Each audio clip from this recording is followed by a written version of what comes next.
Hello, good morning sa lahat dyan mga kalods. Kung bago pa lang sa akin channel, huwag mong kalimutang pindutin yung namumula dyan na button para marami pa tayong may turong tutorial.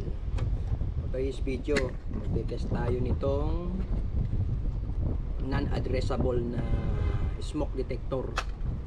Ito kasi ang problema nito, kaya dinala dito, malat na. Tanggalin natin dito, yan. Gaganon lang. Tinanggal natin. Ito pala yung 9 volts battery. Ayan o, 9 volts battery.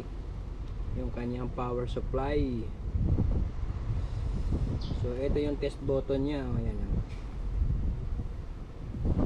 Ngayon kung malat na yung inyong mga ganito at wala nang tunog, nakikita nyo sa loob, may tatlong pin doon sa loob.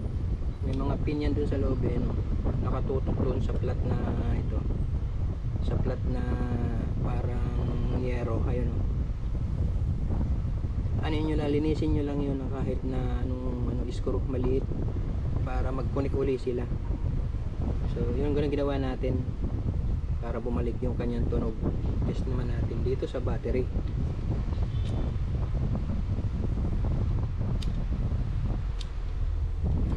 Testing.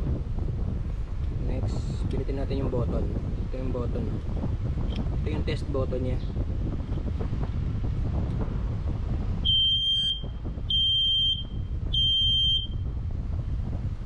Ayan o, nailaw na siya.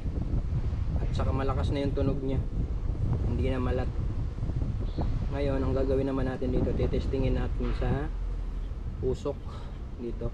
Kasi ito yung buzzer nya, ito yung para detector sa usok. Check naman natin to. Lagyan natin ng usok. Bugahan natin ang usok kung okay pa.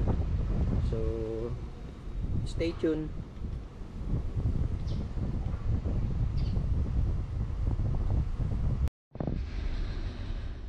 Ito na nga guys, atin ang tetestingin sa usok.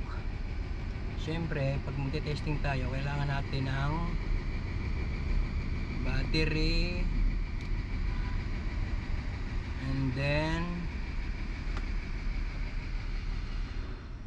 testingin muna natin.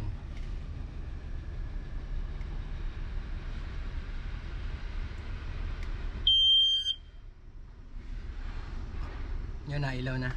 Testingin natin.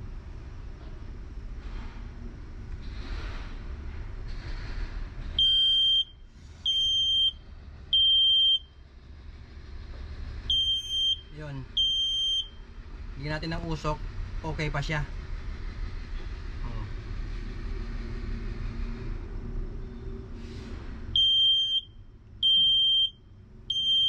Okay. Ganun lang pag testing.